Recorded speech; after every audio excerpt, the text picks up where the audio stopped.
Interesting. Okay.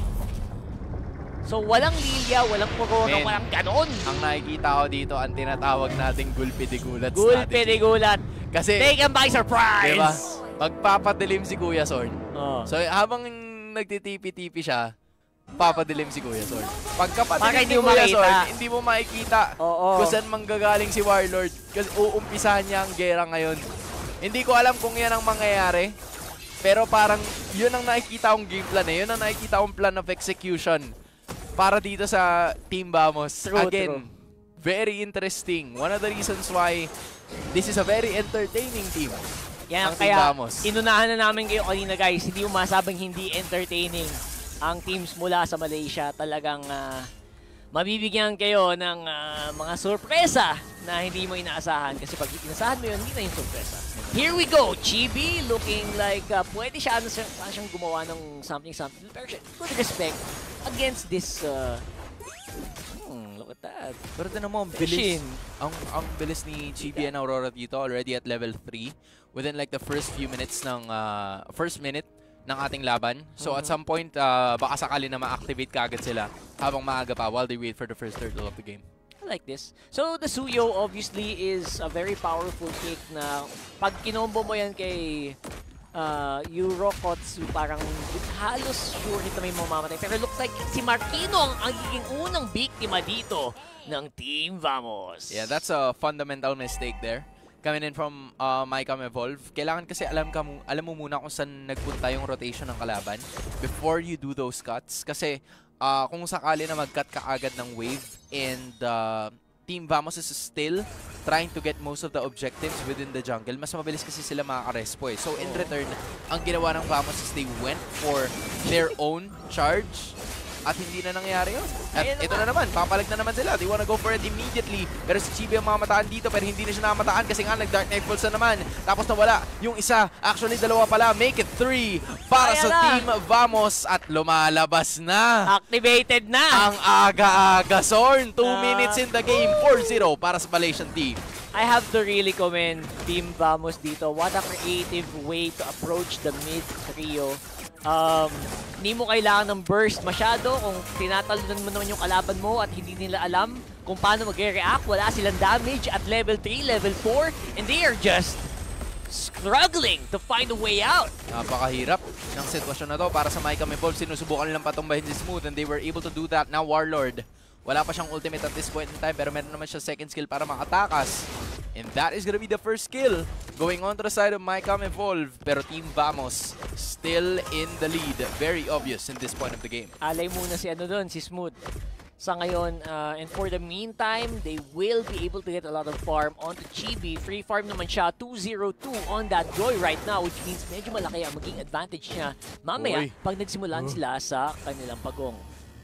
Buti na lang talaga, kasi very squishy yung Hellcourt as a roamer. So parang ang naging decision dito ng Vamos is to go with Warlord na tanky. Tapos medyo tanky din naman si Smooth with the help of the Vengeance. So at this point in time, medyo nagiging hesitant yung MyCam Evolve in their early game. Kasi alam naman nila na Team Vamos very aggressive sila knowing na ito yung mga heroes na meron sila at this point in time. So, iniisip ko, para dito sa MyCam Evolve, nakascream kaya nila yung ganito lineup? Handa kaya sila? Diba? Kasi this is something that you don't really see every day kahit sa mga regions like Indonesia, even sa Pilipinas. Very rarely. Na may ganito. Lineup like this. And somehow they're making it work, bro. Talagang yung pag-navigate nila sa mapa, ang importante naman siguro dyan is makapag-clear yung hero. Yes. Diba? Tsaka it's not, the cheese strat is not gonna happen until the turtle appears. Until it diba? happens. Parang wala. Pag wala pa yung turtle, kasi wala naman tayong rason na magtipon-tipon kung wala pa yung neutral objective. Bakit tayo lalabas sa torre? Diba? At bakit tayo gagamit ng ulti kung ulti mo yung mga players, wala pa doon. Ayan, nagtatago pa sa base. Oh. Hintayin natin na mag-contest sila ng objectives. Pag nag-contest sila ng objectives, saka tayo pumalag. Para as of this moment, implosion dun sa isa. Tinatry nilang corner rin si Warlord, pero andun na naman yung iba. Si GB nasa may bandang likuran na. Gulpidi-gulat strategy is real. And they will be successful once again kasi mahuhuli na naman si Super Nahuel. Pero si Aurora sa may bandang likuran, nag-swerve itong si Warlord, pero hindi naman siya matitikita at that point in time. Napaganda pa nga para sa Malaysia. And looks like mission success para dito sa Team Vamos. Natanggal na nila si Aurora, which means libreng pagong para sa Team Vamos. Ayun na. Min, ang bilis. As in, ano yun talaga. Ito na naman. May dumilim na naman ang paligid. Si Super Nahuel. At that point in time, Warlord was just very ready for action kasi ito na naman, nakakapag-skill sila ng basta-basta. May nakap dito na gagawin si Super Nahuel pero mawawala na naman siya ng biglaan. And then there's Marquino and Feshin just watching as the orange buff was taken away by Vamos. Ang chaotic nung pag nag-group up tong Team Vamos. Parang magpapanik ka talaga. Halimbawa, ikaw isang Eve, isang Suyo, 4 yung umaano sa'yo. Anong gagawin mo doon? Ang gulo eh. Ang hirap sagutin. Parang parang binabato ng bato pag bato sa'yo. Ready ka sumalo ng bato pero yung binato sa'yo, hollow blocks. Pero imagine mo, 5 tao yung nagbabato ng bato sa'yo. Anong gagawin mo? Paano mo sasaluhin yun? Mula sa iba't ibang pwesto. Diba?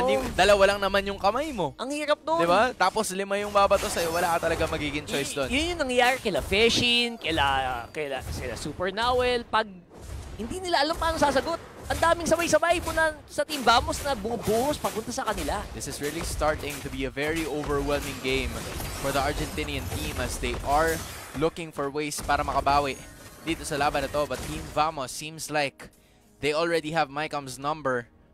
Hinahanapan nila ng paraan para mas lalo pa nilang ma-extend ang laban na to. Not a lot of activity compared to like the first 2 games na nakita natin kanina as, you know, Argentina still struggling because they are already being surrounded. Isipin mo, 7 minutes pa lang ng ating laban, nagsasama-sama na sila. That's not a good sign if you are Mycom Evolved.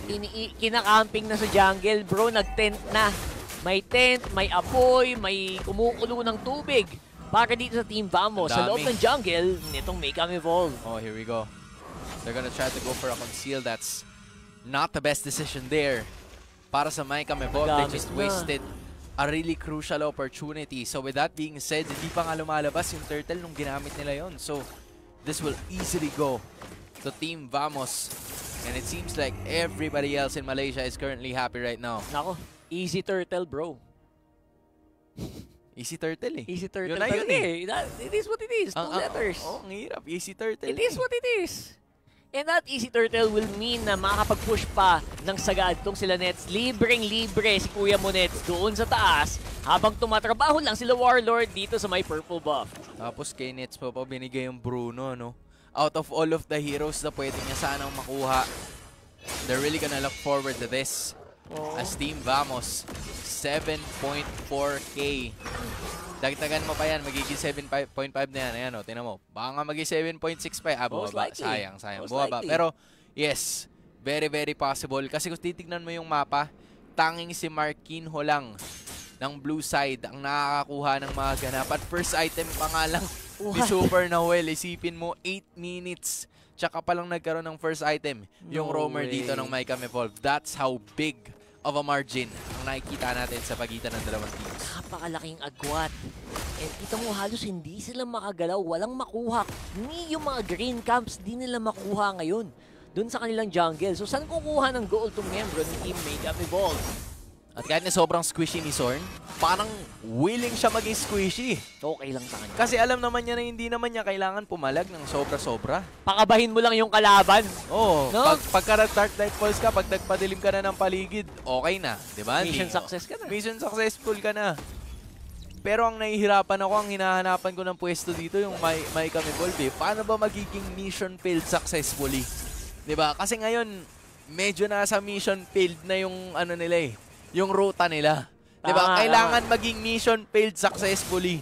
Pero ang layo kasi ng gold lead. Nakakatakot kasi at this point, parang napakalaking error lang yung pwedeng magpalamang sa or makapagpabuhay man lang sa pag-asa ng Make 'em Evolve dito sa game na to. And so far, Team Vamos, malinis. Malinis yung ginagawa nila ng pag-control, pag-juggle sa map control, and sa pagkuha ng objectives na ginagawa nila ngayon. Smooth, naka-lookout, push pa nga yung dalawa. Multitask na sila. Parang si Six Street, malinis magtrabaho, boss. If you know, you know. As in, sobrang, oh my goodness. It's clean. Kung kanina guys, sobrang dami naming nasasabi, ngayon wala kaming masabi. Wala eh. They're playing a flawless game. It feels like Make 'em Evolve is right now. Naghahanap lang silang sagot sa isang napakahirap na tanong. Sa ngayon. Diba? Sino bang kumanta nun? Si Sud ba yun? Si Sud. Diba? Walang sagot sa tanong. sa tanong. Lalo pag di mo tinanong. Yan. Kaya dapat itanong mo. Kaya itanong mo na. Sabi nga ng right mid, huwag mahihiyang magtanong. Diba? Ano pa? Teka, ano wala yata sa listahan yun ng ano, pero sige. Sorry. Sorry. Na-excite lang. Siyempre, binabati namin si Sud. Yan. Pag-nood ka man. Oo, shoutout Sud.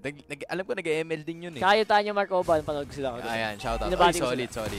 Okay, thank you sa panood ng ML. And ngayon, 10K na. Ito naman ang papanoorin natin. 10K na, boy! Ayan na. Here comes the play! Kaso walang tinamaan si Warlord, pero sige, laban na daw, sabi ng Team Vamos. Ano gagawin nila dito? Si Super Nawel, aray! Tumagilid na naman. Paano kaya mangyayari dito? Will they be able to finish this game? Nagbivirus passion na naman. Pero yun na yun. Buti na lang, medyo malambot pa yun, Lord. Kaya sa ngayon, eto na, dive na ang ating mga Malaysian squad. And they're gonna be able to take out at least 2 members. Make that 3. Aurora tumatakbo na. Yorokotsu nag-iisa. 1v3 ang labanan. 1v3 na lang to, min. Parang alam mo na kung saan papunta. Umaaray na si Yorokotsu. Ay! Lag-spawn ng biglaan yung Tigreal. Will they be able to defend this card? Paano para mas mapatagal pa nila si Nets? Medyo damage output. Pero okay, buhay pa ang Make 'em Evolve sa pagkakataon na to, pero masyadong malayo. Hindi pa tumama yung sniper nitong si Yorokotsu, pero sige, eto na, ibibigay na ng Team Vamos ang panalo para sa Malaysia. Getting it in M6 Swiss stage. Very fast game para dito sa Team Vamos, which I think, hindi nila in-underestimate ang kanilang kalaban. At this point, it's a very beautiful, very clean victory. Wala kami masyado masabi para sa Team Vamos dito. And that's saying something.